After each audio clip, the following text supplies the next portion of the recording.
Maya-chun had always been different from other miners on Station Kepler 442b.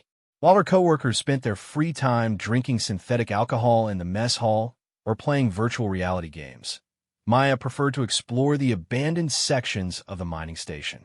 She was curious about everything, always poking around in places where she probably shouldn't be. The station had been built 50 years ago when humans first discovered the rich mineral deposits beneath the planet's surface. Over the decades, sections have been sealed off, forgotten, or simply abandoned when better mining sites were found. Maya found these empty corridors fascinating. They told stories of the early days when humanity was just beginning to spread across the stars. On a Tuesday morning that would change everything, Maya finished her shift early. The main drilling equipment had broken down again, and the repair crew needed space to work. Most miners groaned when this happened because it meant less pay, but Maya smiled. It meant more time to explore. She grabbed her maintenance toolkit and headed towards Section C7, an area that had been sealed off for nearly 10 years. The official reports said it was due to structural instability, but Maya had checked the engineering logs. The real reason was much simpler. They had found better mining sites elsewhere, and it wasn't worth the cost to maintain that section. The heavy blast door to Section C7 had been welded shut, but Maya had been working on it for weeks during her free time. She had carefully cut through most of the welds, leaving just enough metal to make it look untouched. Today, she finally broke through. The air inside was stale, but breathable. Emergency lighting cast long shadows down the corridor as Maya stepped inside. Her footsteps echoed in the silence. The section looked exactly like the rest of the station: metal walls, exposed pipes, and the occasional maintenance panel. But there was something different about this place. It felt older somehow, more mysterious. Maya walked slowly down the main corridor, checking each room as she went. Most were empty storage areas or small offices that had been cleared out years ago. She found old equipment manuals, a few broken tools, and dust-covered furniture. Nothing exciting, but she enjoyed the exploration anyway. It was in the last room at the end of the corridor that she found it. At first, Maya thought it was just another piece of abandoned equipment. The room had been some kind of laboratory, with workbenches along the walls and empty chemical storage cabinets. In the center of the room sat what looked like a large metal egg, about the size of a basketball. It was perfectly smooth and had a strange blue-green shimmer to its surface. Maya approached carefully. She had found strange things before in the abandoned sections, and some had turned out to be dangerous. Old chemical containers, broken power cells, even a malfunctioning robot once. But this was different. The metal egg was warm to the touch, and she could swear she felt a faint vibration coming from inside. She checked her scanner. No radiation, no toxic chemicals, no dangerous energy readings. Whatever it was, it seemed harmless enough. Maya decided to take it back to her quarters for a closer look. The egg was heavier than it looked, but not too heavy for Maya to carry. She made her way back through the abandoned section and sealed the blast door behind her. No one paid attention as she carried the object through the station corridors. Miners were always bringing back samples or interesting rocks they had found. In her quarters, Maya placed the egg on her desk and began examining it more carefully. The surface was unlike any metal she had ever seen. It wasn't cold like most metals, but warm, almost like living skin. The blue-green shimmer seemed to move across the surface in slow waves, creating patterns that were almost hypnotic. Maya ran every scan she could think of: her personal scanner, her geological equipment, even a medical scanner from the station's first aid kit. Everything came back normal. The object appeared to be made of an unknown metallic compound, but there was nothing dangerous about it. As the hours passed, Maya found herself strangely drawn to the egg. She would catch herself staring at it while reading or eating dinner. There was something peaceful about watching the colors shift across its surface. It reminded her of the aurora displays she had seen as a child on her home planet. 3 days after finding the egg, Maya was awakened in the middle of the night by a soft cracking sound. She turned on her lights and looked at the desk. The egg was developing thin lines across its surface, like cracks in a shell. Maya's heart raced. Was it breaking? Had she damaged it somehow? She watched in fascination as the cracks spread slowly across the surface.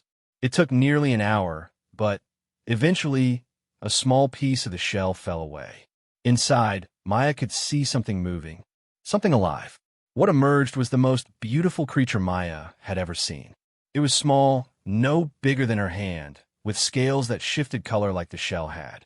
Its body was long and serpentined, with 4 tiny legs and wings that were almost transparent. It had large, intelligent eyes that seemed to look directly at Maya. A dragon. It was impossible, but there was no other word for it. Maya had seen pictures in ancient stories and old movies, but this was real. A living, breathing dragon, no bigger than a house cat. The tiny dragon looked around Maya's quarters with obvious intelligence. It examined the furniture, the walls, even Maya herself, with careful attention. When their eyes met, Maya felt a strange sensation, as if the creature was trying to communicate with her directly through her mind. Maya slowly extended her hand toward the dragon. It approached cautiously, sniffing her fingers before allowing her to touch its scales. They were warm and smooth, and Maya could feel the creature's heartbeat under her fingertips. The dragon made a soft purring sound, like a satisfied cat. Over the next few days, Maya and the dragon developed an amazing bond. The creature was incredibly intelligent, seeming to understand everything Maya said to it. It would follow her around her quarters, perch on her shoulder while she worked, and curl up next to her while she slept. Maya decided to name the dragon Spark because of the way its scales seemed to sparkle in the light. Spark appeared to like the name, responding whenever Maya called it. The dragon was also very curious about everything in Maya's quarters. It would examine her tools, her computer, her books, and her personal belongings with great interest. Maya noticed that Spark seemed particularly fascinated by anything electronic.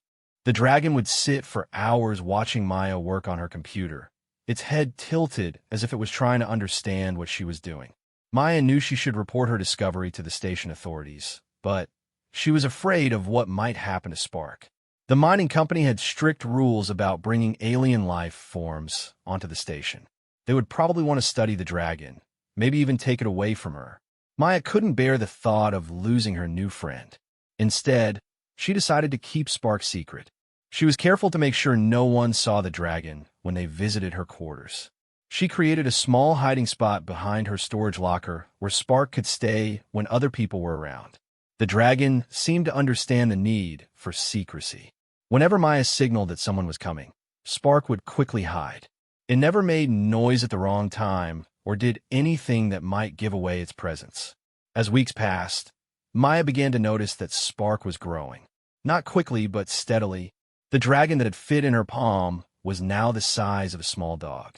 Its wings were getting larger, and Maya sometimes caught it practicing flying around her quarters when it thought she wasn't looking. Spark's intelligence also seemed to be developing. The dragon began showing interest in Maya's work logs and technical manuals. It would sit beside her while she read, its eyes following the text as if it was reading along. Sometimes Maya would catch Spark manipulating her computer when she wasn't looking, though the dragon would always stop and pretend to be asleep when she turned around. Maya started leaving simple puzzles and games for Spark to solve. The dragon mastered them quickly, often finding solutions that Maya hadn't thought of. It was becoming clear that Spark was far more intelligent than any animal Maya had ever encountered. The dragon also began showing new abilities. One evening, Maya watched in amazement as Spark made a small holographic image appear in the air above its claws. The image was simple, just geometric shapes, but it was clearly some kind of technology that Maya didn't understand. When Maya tried to examine how Spark had created the hologram, the dragon seemed embarrassed and quickly made the image disappear. It was as if Spark knew it had revealed something it wasn't supposed to show. Maya began to wonder exactly what kind of creature she had found. Dragons were supposed to be mythical, creatures from ancient stories and legends. But Spark was real, growing, learning, and apparently possessed of abilities that went far beyond anything Maya understood. The mining station continued its regular operations around them. Maya went to work each day, operated the drilling equipment, filed her reports, and chatted with her coworkers just like always. But her real life was in her quarters with Spark. Every evening, she would return to find the dragon waiting for her, ready to share whatever new discovery or ability it had developed during the day.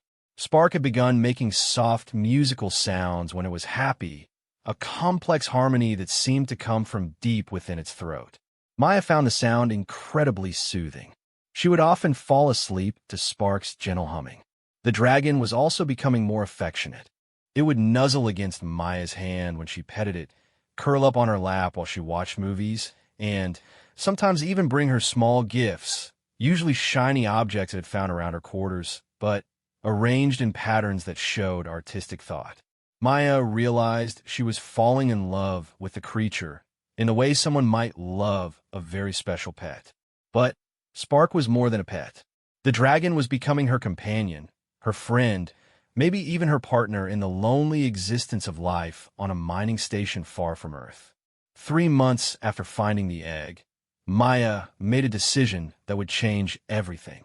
She decided to take Spark on a secret tour of the mining station. It happened on a night shift when most of the crew was asleep. Maya had been working late in the computer center, updating mining reports and equipment logs. Spark had been hiding in her tool bag, as it often did when Maya had to work in public areas of the station. As Maya finished her work and prepared to return to her quarters, Spark poked its head out of the bag and looked around the computer center with obvious interest. The dragon had grown considerably and was now almost the size of a medium dog, though it was still light enough for Maya to carry easily. Maya looked around the empty computer center and made a decision. "Want to see where I work, Spark?" she whispered. The dragon's eyes lit up with excitement. Maya carefully lifted Spark out of the bag and set it on the floor. The dragon immediately began exploring, examining the computers, the data displays, and the communication equipment with intense curiosity. Maya watched nervously as Spark approached the main computer terminal. The dragon reared up on its hind legs and placed its front claws on the keyboard. To Maya's surprise, Spark began typing. The text that appeared on the screen was in a language Maya had never seen before. It was made up of symbols that seemed to shift and change even as she looked at them. But somehow, Maya found that she could understand what the symbols meant. "Thank you for caring for me," the message read. "I've been learning about your people and your world." Maya stared at the screen in shock. Not only could Spark communicate through writing, but it had learned to use human technology. And somehow, Maya could read the alien text as easily as if it were written in her native language. "Spark," Maya whispered, "what are you?" The dragon turned to look at her with its large, intelligent eyes. For a moment, Maya felt that same sensation she had experienced when they first met, as if Spark was trying to communicate directly with her mind. Then, Spark turned back to the computer and typed another message. "I'm what your stories call a dragon, but that is not what my people call ourselves. We are the Draconis, and we have been watching your species for a very long time." Maya's legs felt weak. She sat down heavily in a chair, staring at the screen. Her harmless little dragon was apparently a member of an alien species that had been observing humanity. Spark continued typing. "My egg was placed here as part of a long-term study. I was meant to observe human behavior and report back to my people. But something unexpected happened." "What?" Maya managed to ask. "I began to care for you. In all our studies of human behavior, we had never accounted for the possibility that one of our observers might develop emotional attachment to a human subject." Maya felt her heart racing. Everything she thought she knew was changing. Her cute little dragon was actually an alien spy sent to study humanity. But apparently, the spy had fallen in love with its target. "Are you going to report on me?" Maya asked quietly. Spark turned away from the computer to look directly at her. The dragon's expression was unmistakably sad. I do not know, Spark typed when it turned back to the keyboard. My people expect regular reports. They will become suspicious if I do not provide them soon. But I do not want to betray your trust or put you in danger. Maya stood up slowly and walked over to Spark. She knelt down and gently stroked the dragon's scales. Spark leaned into her touch, making that soft purring sound she had grown to love. What happens if you do report? Maya asked. My people will decide whether humanity is ready for contact. If they determine that humans are not ready, they will intervene to ensure that human expansion into space proceeds more slowly. Maya felt a chill run down her spine. What kind of intervention? Spark hesitated before typing its response. The kind that would be very bad for humanity. Maya stared at the message on the screen. Her harmless little dragon, the creature she had been caring for and falling in love with, was apparently part of an alien civilization that had the power to dramatically alter humanity's future. And that civilization was waiting for Spark's report to decide humanity's fate. The weight of the situation crashed down on Maya all at once. She wasn't just responsible for one small dragon anymore. She was somehow responsible for the future of the entire human race. Maya looked at Spark, who was watching her with obvious concern in its large eyes. The dragon had been honest with her, even though it could have continued pretending to be just a harmless creature. That had to count for something. What do you want to do, Spark? Maya asked quietly. The dragon's response appeared on the screen slowly, as if it was carefully considering each word. I want to stay with you, but I also do not want my people to hurt humans because of my failure to report. I am conflicted. Maya felt tears forming in her eyes. She had found a most amazing friend in the universe, and now she might have to lose that friend to save her own species. But as she looked at Spark, Maya began to form the outline of an idea. It was crazy and dangerous, but it might be their only chance to save both their friendship and humanity's future. Spark, she said quietly, what if there was a way to convince your people that humanity is ready for contact? What if we could show them that humans and Draconis could work together? The dragon tilted its head, obviously interested in what Maya was thinking. What do you have in mind? Appeared on the screen. Maya took a deep breath. What if you reported that you had successfully made contact with a human, and that the contact had been positive? What if you told them that humans are capable of forming friendships with your people? Spark's eyes widened. That would be very unusual.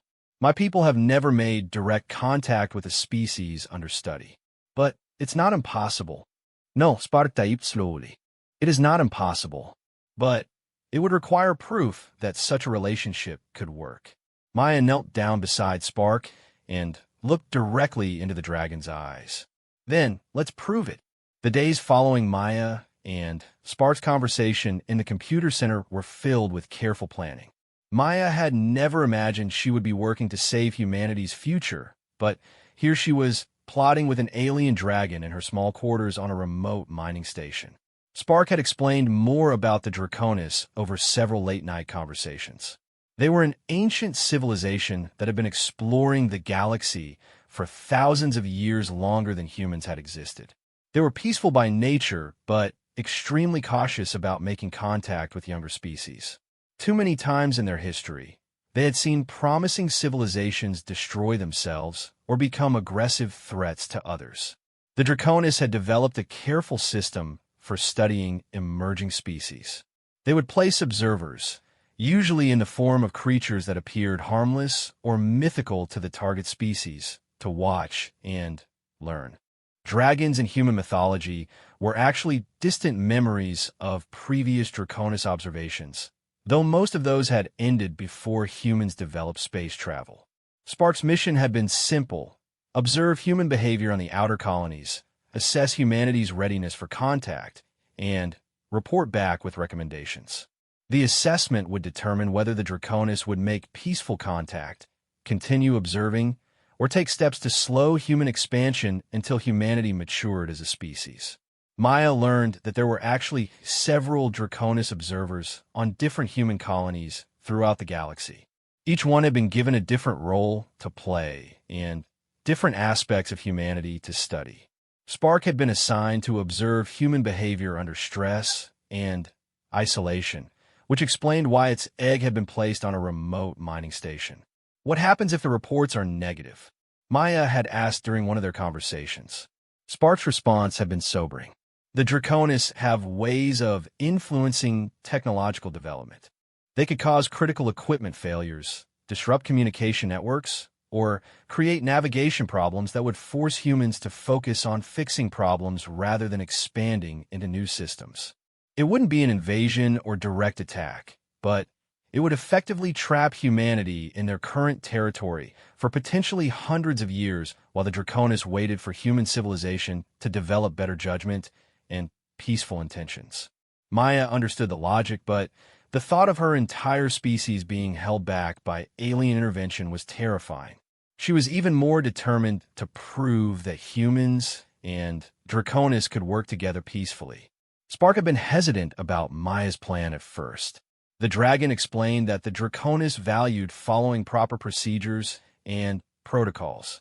Making unauthorized contact with a human would be seen as a serious breach of observer duties.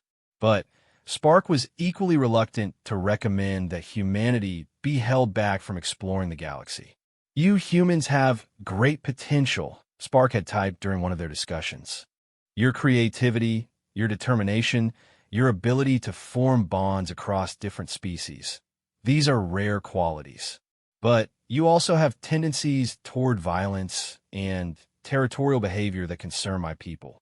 Maya had argued that these negative tendencies were balanced by humanity's capacity for growth and change.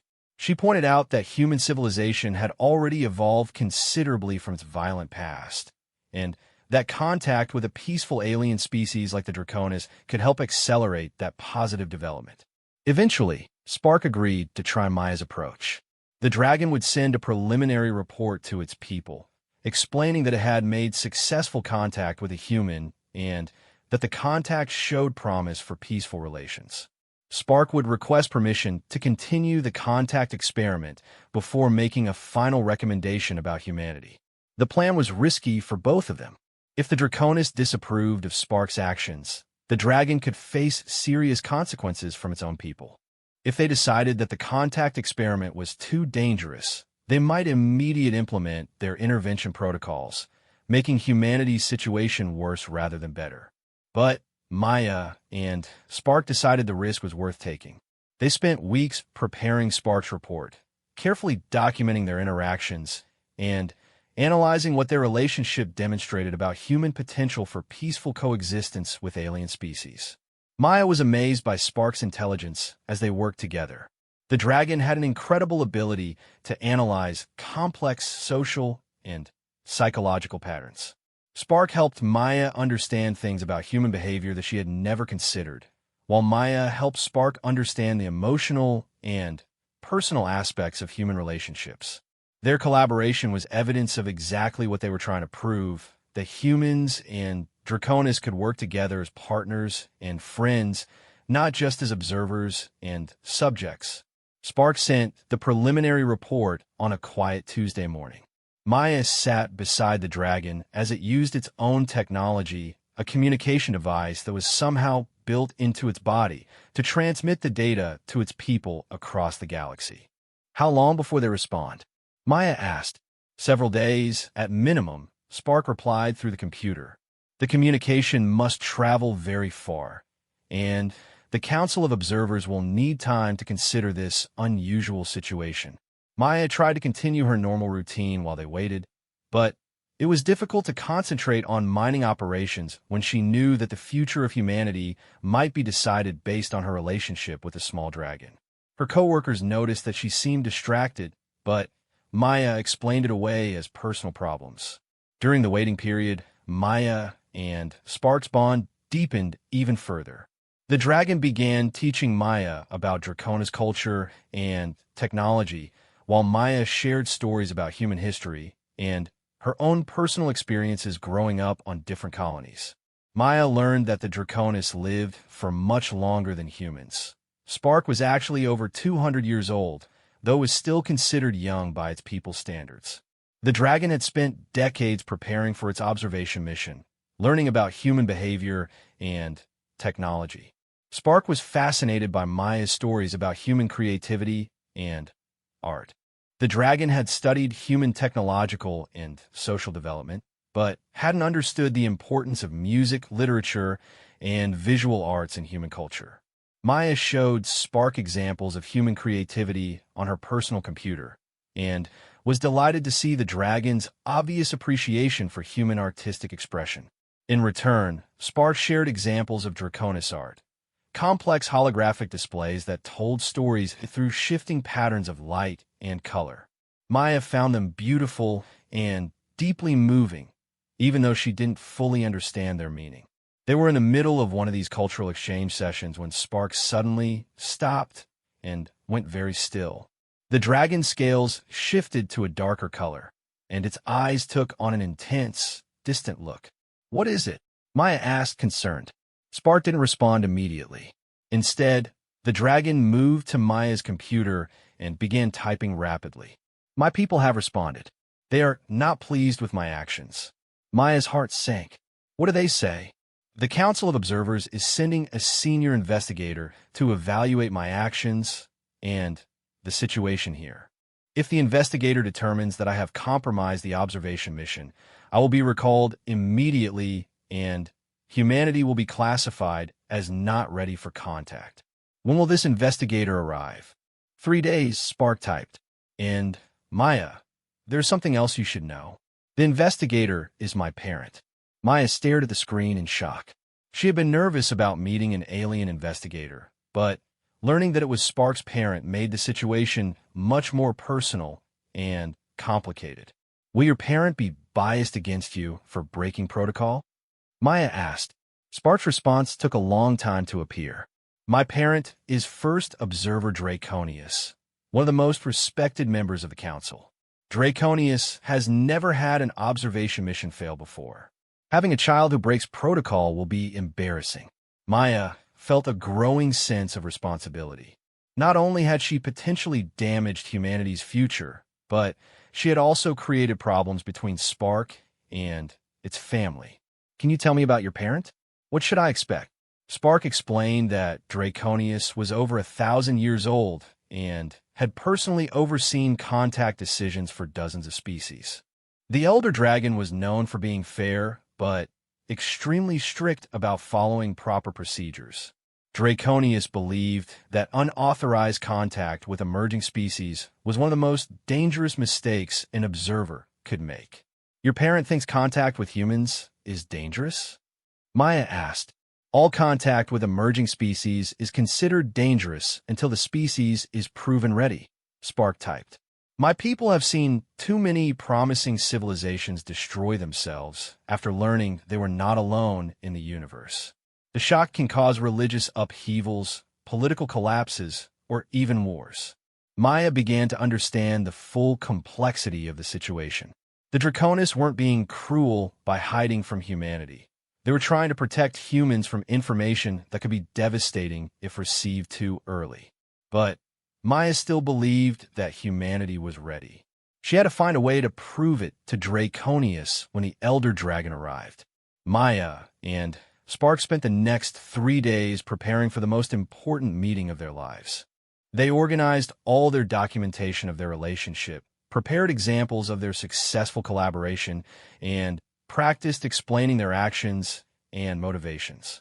Spark also taught Maya basic Draconis etiquette and communication protocols. Maya learned that Draconis culture placed great importance on respectful formal greetings, logical presentation of facts, and acknowledgement of proper authority structures. "Should I be worried about saying the wrong thing?" Maya asked as they prepared. "Draconius will judge you primarily on your actions rather than your words," Spark replied.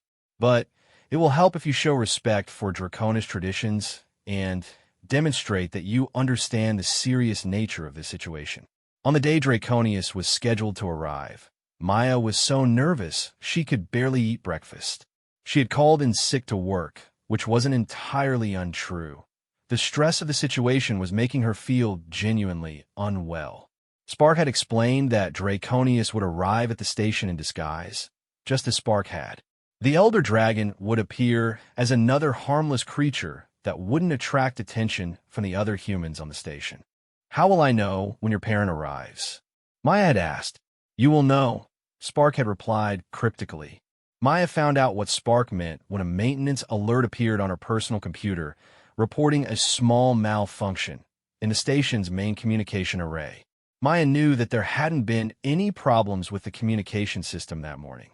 She and Spark made their way to the communication center, using maintenance corridors to avoid other crew members. When they arrived, Maya saw what appeared to be a large black cat sitting next to the main communication console. The cat was perfectly ordinary looking, except for its eyes, which held the same intelligent gaze that Maya had learned to recognize in Spark. Draconius. The Elder Dragon looked up as Maya and Spark entered the communication center. For a moment that felt like hours, the three of them simply stared at each other. Maya felt as if Draconius was analyzing everything about her in that single glance. Then, Draconius changed. The transformation was gradual, but dramatic. The cat form dissolved, revealing the Elder Dragon's true appearance. Draconius was much larger than Spark, nearly the size of a large dog, with scales that shifted between deep blue and silver. The Elder Dragon's wings were more fully developed, and there was an aura of power and authority that made Maya feel very small. Draconius spoke, and Maya was surprised to hear the Elder Dragon's voice directly in her mind rather than through a computer. "So you are the human who has corrupted my child's mission." Maya took a deep breath and tried to remember everything Spark had taught her about Draconis etiquette. She bowed slightly, as Spark had instructed. "Honor Draconius, I am Maya Chun. I am grateful for the opportunity to speak with you about what has happened between Spark and myself." Draconius studied Maya for another long moment before responding. "You will explain your actions. You will explain why you believe you have the right to interfere with the Draconis observation mission. And you will explain why my child has abandoned its duty for attachment to a member of the species it was sent to observe." Maya felt Spark move closer to her, offering silent support.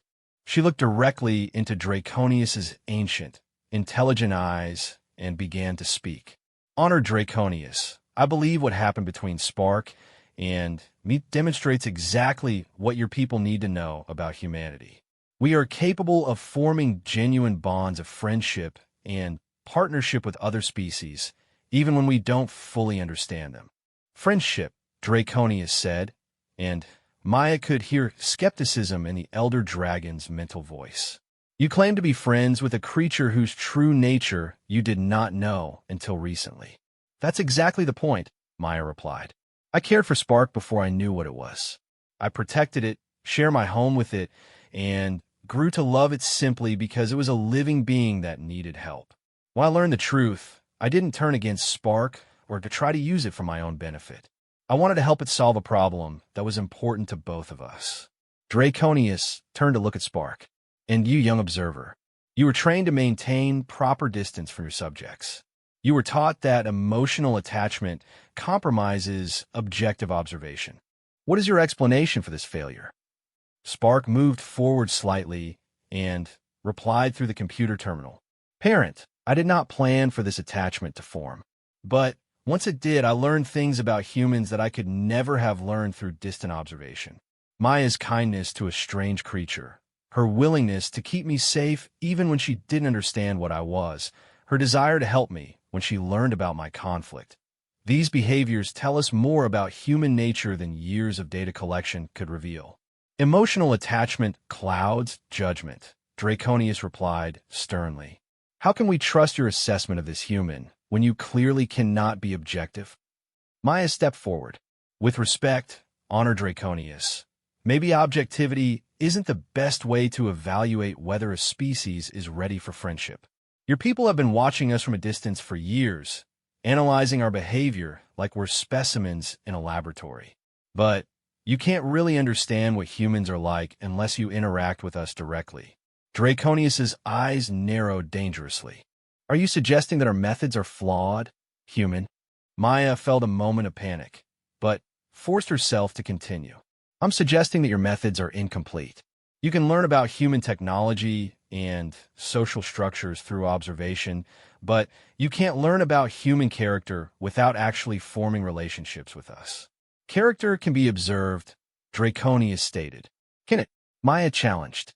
You've been watching humans in stressful situations, isolated mining stations, frontier colonies, military installations.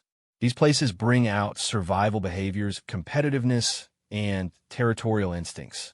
But you haven't seen humans in situations that bring out our best qualities, our compassion, our willingness to sacrifice for others, our ability to form bonds across species barriers. Maya gestured toward Spark. Your own child is proof that these qualities exist. Spark didn't fall in love with a perfect human in an ideal situation. Spark connected with an ordinary miner on a backwater station who happened to show kindness to a strange creature. If that's not evidence of humanity's potential for positive relationships with other species, I don't know what would be.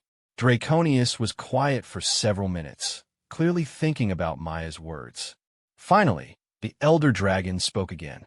You present interesting arguments, human Maya, but arguments are not proof. Even if I accept that you have demonstrated positive qualities, how can I know that other humans would react similarly? How can I be certain that revealing our existence would not cause the panic and chaos that my people fear? Maya had been hoping for this question. She and Spark had spent hours discussing this exact point. You can't be certain, Maya admitted, but you could test it gradually. Instead of hiding completely or revealing yourselves to everyone at once, you could make contact with selected humans and see how it goes. Start with scientists, diplomats, people who are trained to handle extraordinary situations. Build relationships slowly and carefully. And if these test contacts go badly, Draconius asked, then you continue to wait and try again later, Maya replied. But if they go well, you've opened the door to a partnership that could benefit both our species. Humans have qualities that could be valuable to the Draconis: our creativity, our adaptability, our different perspective on problems.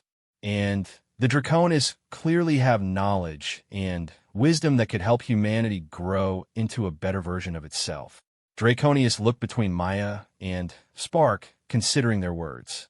You asked my people to take enormous risks based on a sample size of one human and one Draconis observer. No, Maya said quietly. I'm asking you to take calculated risks based on evidence that your current approach isn't giving you the information you need to make good decisions about humanity. The communication center fell silent, except for the hum of electronic equipment. Maya waited, her heart pounding, while Draconius made what might be the most important decision in human history. Finally, the elder dragon spoke. I will consider your arguments. I will also conduct my own evaluation of the situation and your character. If you truly believe that humans are ready for contact, you will submit to testing that will reveal your true nature under stress. Maya felt a chill run down her spine, but she nodded. What kind of testing? You will face challenges that reveal how you react when your survival, your values, and your loyalty to my child are all threatened simultaneously. If you prove to be as worthy as you claim, I will recommend to the Council that we proceed with limited contact experiments. If you fail, Draconius didn't need to finish the sentence. Maya understood that failure would mean the end of any chance for peaceful contact between humans and Draconis for potentially centuries. I accept your testing, Maya said firmly. Spark moved closer to Maya, its scales shifting to worried colors. Parent, Maya is not a trained diplomat or scientist. These tests could be unfair to her and to humanity. If humanity is ready for contact with the Draconis, then this human should be capable of representing her species adequately, Draconius replied. Besides, it was her idea to prove human worthiness. I am merely providing the opportunity. Maya looked down at Spark and tried to give the dragon a reassuring smile. It's okay, Spark. I knew this was a possibility when we decided to contact your people. I believe in humanity, and I believe in our friendship. That has to be enough. Draconius observed this exchange with obvious interest. Your first test begins now. Over the next 3 days, you will be faced with situations that test your judgment, your integrity, and your loyalty. You will not know when you are being tested, and you will receive no assistance from my child. Do you still accept?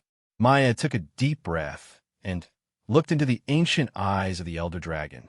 The weight of her entire species' future rested on her shoulders, but she had made her choice.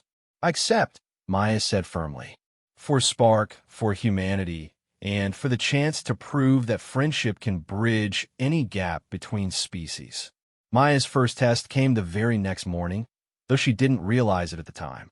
She was in the station's cafeteria, eating breakfast and trying to act normal despite the enormous pressure she was under, when her supervisor Tom Bradley approached her table. Tom was a decent man, but he had always been suspicious of Maya's tendency to explore the abandoned sections of the station. Maya, I need to talk to you about something, Tom said, sitting down across from her. Security found evidence that someone has been accessing Section C7. The blast door wells have been tampered with. Maya's heart raced, but she kept her expression calm. Really? That's strange. I thought that section was condemned. It is, Tom replied, watching Maya carefully. Which is why we're taking this seriously. Entering condemned sections without authorization is a serious safety violation.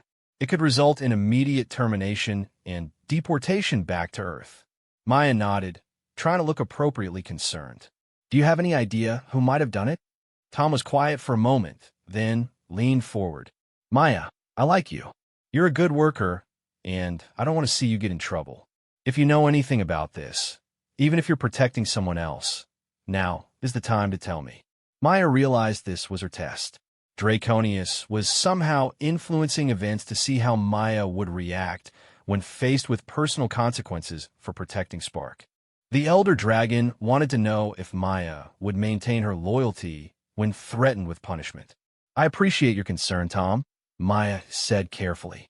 But I don't know anything about unauthorized access to Section C7. If someone has been exploring where they shouldn't, I hope they're caught before they get hurt. Tom studied Maya's face for another moment, then nodded and stood up. All right, but, Maya, if you hear anything at all, you let me know immediately. This kind of security breach could affect all of us. After Tom left, Maya sat alone in the cafeteria, shaking slightly. She had passed the first test by maintaining her loyalty to Spark, even when faced with serious personal consequences. But she suspected the test would get much harder. She was right. The second test came that afternoon when Maya was working alone in the main drilling facility. She was performing routine maintenance on the extraction equipment when she heard a commotion from the corridor outside. Voices were shouting about an emergency in the life support system. Maya dropped her tools and ran toward the sound. She found several crew members gathered around an access panel in the main corridor, looking panicked. What's happening? Maya asked. Atmospheric processor malfunction, replied Janet, the chief engineer. We're losing oxygen generation in Sector 5. If we can't fix it in the next hour, we'll have to evacuate that entire section. Maya's quarters were in Sector 5. So was Spark. What can I do to help? Maya asked. Janet looked grateful. We need someone small enough to crawl through the maintenance shafts to reach the backup controls. The main access is blocked by a coolant leak. Maya nodded immediately. I can do it. It's dangerous, Janet warned. The shafts are partially flooded with coolant vapors. You'll have to wear emergency breathing gear, and if something goes wrong, we might not be able to reach you quickly. Maya understood this was her second test. Draconius wanted to see if she would risk her own safety to help her fellow humans, or if she would prioritize her own survival and the secret of Spark's existence. Tell me what I need to do, Maya said firmly. The next hour was the most terrifying of Maya's life. She crawled through narrow, flooded maintenance shafts in a bulky emergency suit, following Janet's instructions through a crackling radio. The air was thick with chemical vapors that stung her eyes even through the protective gear, and twice she got lost in the maze of tunnels. But she persevered. Maya reached the backup controls and successfully restarted the atmospheric processor. When she finally emerged from the maintenance shafts, she was exhausted, bruised, and covered in chemical residue, but Sector 5 was safe. Her fellow crew members cheered when she appeared. Janet hugged her, despite the chemical contamination, and even Tom Bradley looked at her with newfound respect. "Maya, that was incredibly brave," Janet said. "You probably saved a dozen lives today." Maya smiled weakly. "Just doing my job." But as she returned to her quarters to check on Spark, Maya realized the true nature of her test. Draconius hadn't just been testing her courage or willingness to help others. The Elder Dragon had been testing whether Maya would maintain her human relationships and responsibilities even while keeping the secret of Spark's existence. She found Spark waiting anxiously in their quarters. The dragon had obviously been worried about the emergency and about Maya's safety. The atmospheric emergency was part of the test, wasn't it? Maya asked. Spark nodded and typed on the computer. "Draconius wanted to see if you would prioritize protecting our secret or helping your fellow humans in an emergency. You chose correctly." "I chose what felt right," Maya replied. "I couldn't let people get hurt just to protect our secret." That evening, Maya thought she was finished with testing for the day. She was exhausted from crawling through the maintenance shafts and emotionally drained from the stress of the past 2 days. She was looking forward to a quiet evening with Spark. She was wrong. Maya was awakened in the middle of the night by alarms throughout the station. Emergency lights were flashing, and the intercom was announcing that all crew members should report to emergency stations immediately. Maya quickly got dressed and made sure Spark was safely hidden before running to the main assembly area. She found the entire crew gathered there, looking confused and frightened. Station Commander Reynolds stood at the front of the group, his face grim. "I'll be direct with you all. We've received a distress signal from the supply ship that was supposed to arrive next week.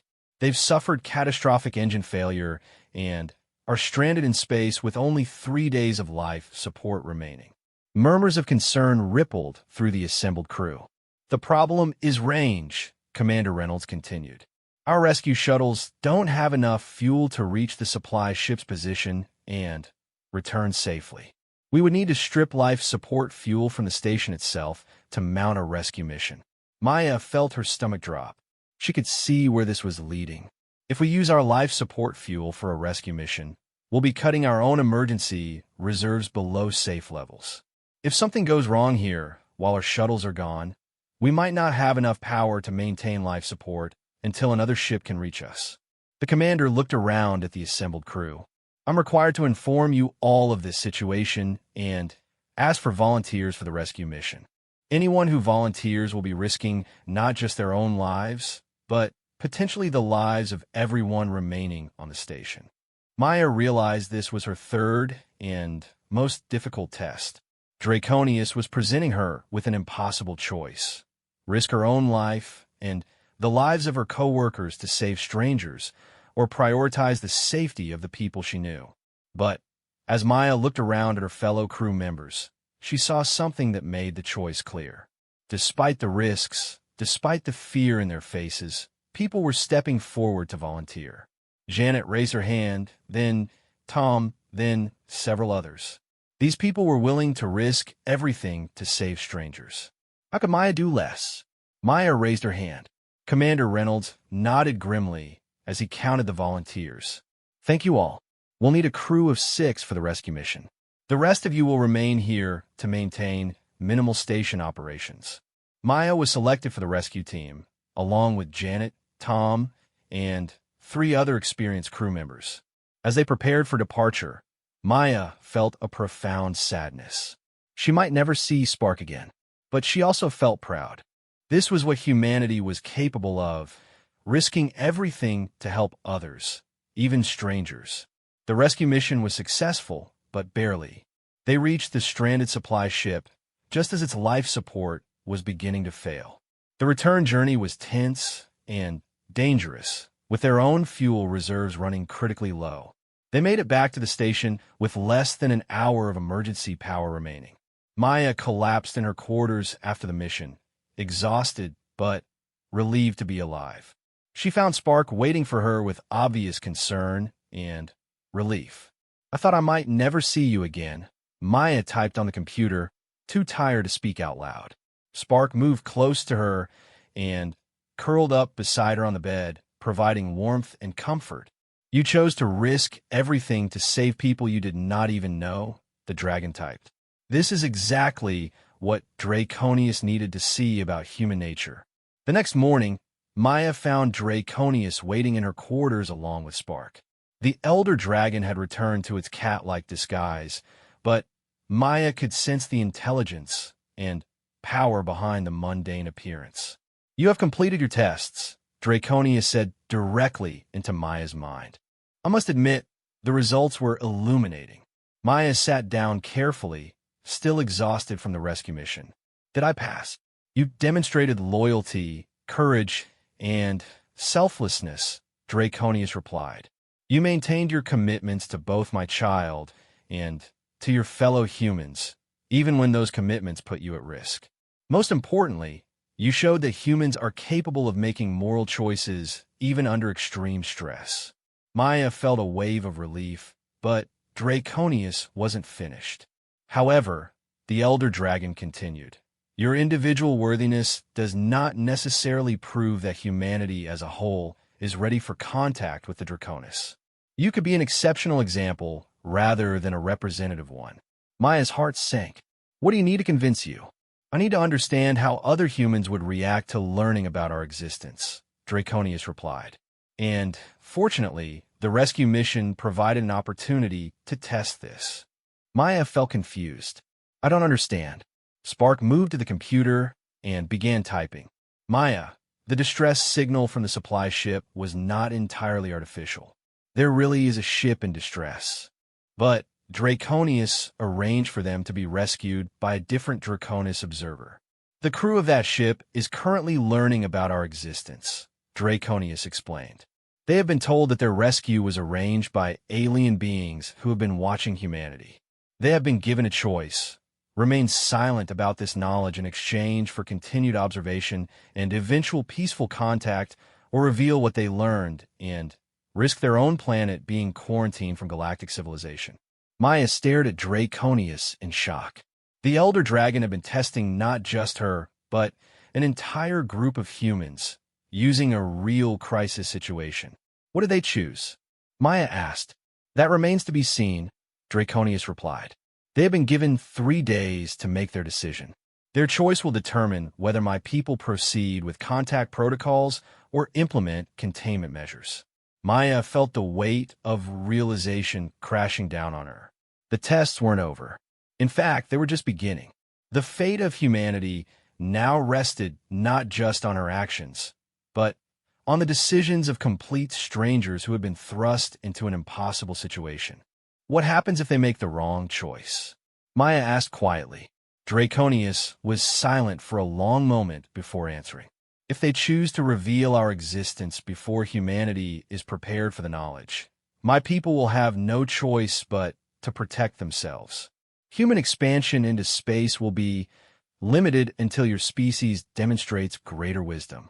Maya understood the euphemism. Humanity would be trapped in their current star systems, potentially for centuries, while the Draconis waited for them to mature as a civilization. And if they choose correctly, then we proceed with gradual contact protocols.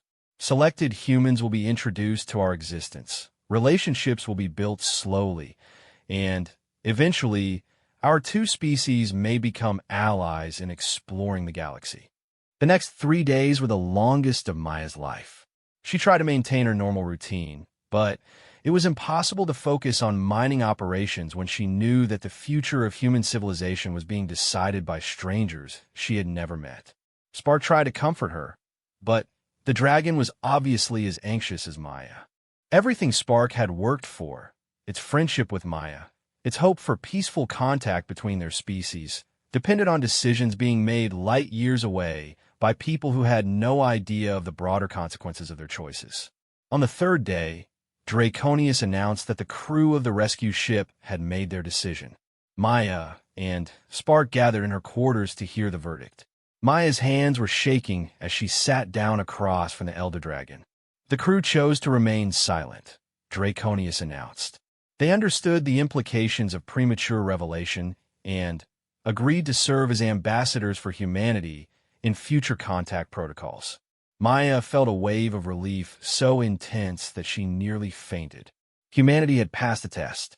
They would have a chance to join galactic civilization as partners rather than being held back as a potentially dangerous species. But Draconius wasn't finished. However, the Elder Dragon continued. There is something you both need to understand about the true nature of this situation. Maya felt a chill of apprehension. What do you mean? My child has not been entirely honest with you about our people and our capabilities, Draconius said, looking directly at Spark. It is time for you to learn the truth. Spark's scales shifted to darker colors, and Maya could sense distress from the dragon. Parent, perhaps Maya is not ready for... She has earned the right to know, Draconius interrupted. And she will need to understand if she is to serve as one of our first human contacts. Draconius began to change, but not in the way Maya expected. Instead of revealing a larger dragon form, the elder being seemed to expand in ways that Maya's mind could barely comprehend. The space around them grew darker, and Maya felt as if she was looking at something vast and cosmic rather than just a biological creature. We are not simply an ancient species that has been exploring the galaxy, Draconius said, its voice now carrying harmonics that Maya felt in her bones. We are the galaxy's custodians. We have guided the development of cosmic civilization for millions of years, nurturing promising species and protecting them from threats they cannot yet comprehend. Maya stared in awe and terror as the true scope of Draconis civilization was revealed to her. They weren't just another alien species. They were the guardians of galactic civilization itself. Every species that has achieved interstellar civilization has done so under our guidance, Draconius continued. We have prevented countless wars, stopped the spread of dangerous technologies, and protected younger species from cosmic threats that would destroy them. What kind of threats? Maya managed to ask, the space around them filled with holographic images, species that had destroyed themselves through nuclear war, civilizations that had been consumed by artificial intelligences they couldn't control, worlds that had been sterilized by cosmic disasters. The galaxy is far more dangerous than humanity realizes, Draconius explained. There are aggressive species that would enslave or destroy newcomers, ancient technologies that can unravel the fabric of space itself, and cosmic phenomena that can extinguish entire star systems. Maya began to understand the enormous responsibility that the Draconis carried. They weren't just observers. They were protectors, working to maintain balance and safety across the entire galaxy. And now you want humanity to join this galactic community? Maya asked.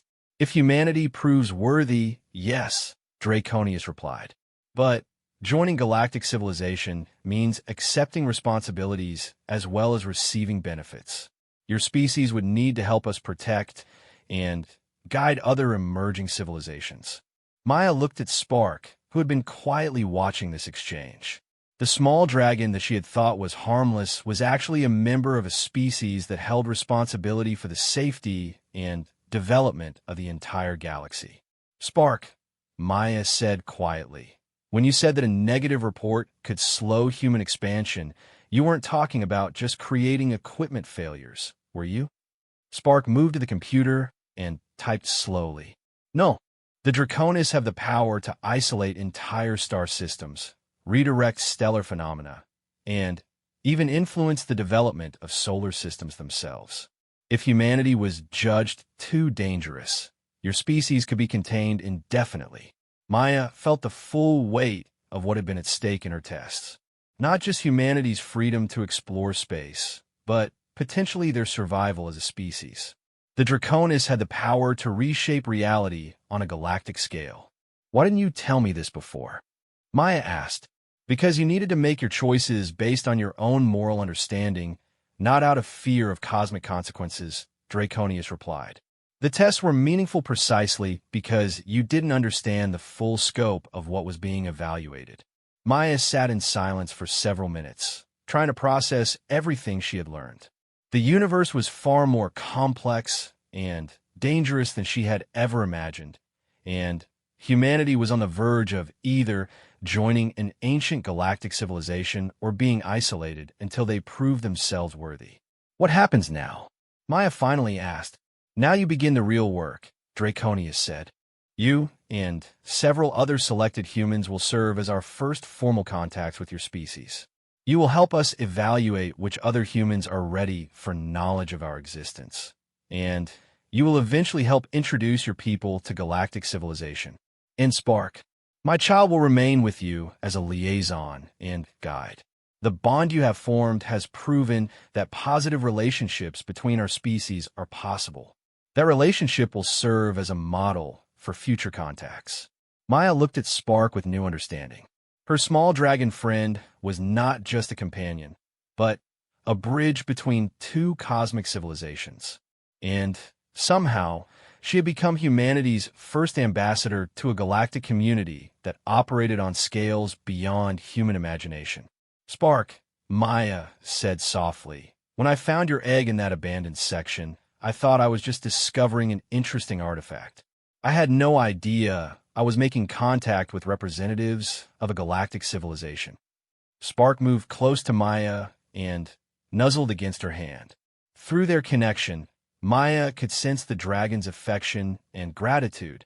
Neither did I, Spark typed on the computer. I thought I was conducting a routine observation mission. I never expected to find a friend who would change my understanding of what it means to form bonds across species barriers. Draconius observed their interaction with obvious approval. This is why contact with humanity shows such promise. Your species has a rare capacity for forming genuine emotional bonds with beings very different from yourselves. This quality could be invaluable in maintaining peace and cooperation across galactic civilization. Maya felt simultaneously honored and terrified by the responsibility that was being placed on her shoulders. She was just a miner from a small colony, but somehow she had become one of the most important humans in the galaxy. Will other humans be able to handle this knowledge? Maya asked, learning that we're not alone, that there's an ancient civilization that's been guiding galactic development for millions of years. That remains to be seen, Draconius replied. It will depend partly on how well you and the other contact humans help introduce these concepts. The transition must be managed carefully to avoid the shock and panic that have destroyed other emerging civilizations. Over the following weeks, Maya began her training as a human Draconis liaison. She learned about galactic history, the various species that comprised interstellar civilization, and the complex web of relationships and responsibilities that held everything together. She discovered that the galaxy was home to hundreds of intelligent species, each with their own unique capabilities and perspectives. Some were ancient beings like the Draconis who had evolved beyond physical form. Others were young species like humanity who were just beginning to explore space. The Draconis served as mediators and protectors, ensuring that conflicts between species didn't escalate into galactic wars. Maya also learned about the cosmic threats that the Draconis worked to prevent. There were rogue artificial intelligences that consumed entire star systems, ancient weapons left behind by extinct civilizations, and even more exotic dangers like dimensional rifts and time paradoxes. Humanity's role in this galactic community would initially be small, but potentially important. Humans had qualities, creativity, adaptability, and emotional resilience that were rare among galactic species. These traits could be valuable in developing new solutions to cosmic problems. But first, humanity needed to prove that they could handle the responsibility of galactic citizenship.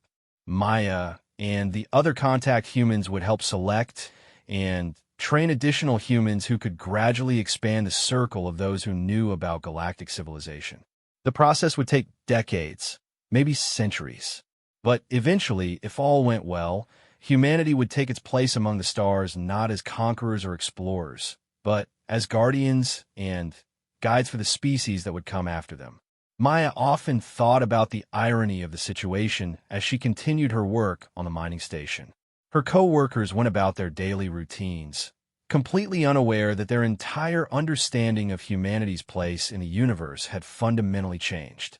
They continued to extract minerals and send reports back to Earth, not knowing that representatives of an ancient galactic civilization were living among them. But Maya knew that this was just the beginning.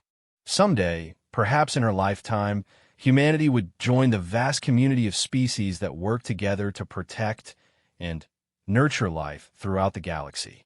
And it had all started with a lonely miner who found a strange egg in an abandoned section of a remote space station. Maya looked at Spark, who was curled up on her desk while she wrote her daily reports. The dragon that she had thought was harmless had indeed darkened the galaxy, not through destruction, but by revealing the vast, complex reality of cosmic civilization that had been hidden from human understanding. Humanity's greatest adventure was just beginning, and Maya had the honor and responsibility of helping to guide her species through the greatest transformation in their history. She thought it was fitting that it all started with a simple act of kindness toward a creature that needed help. Sometimes the most profound changes in the universe began with the smallest gestures of compassion.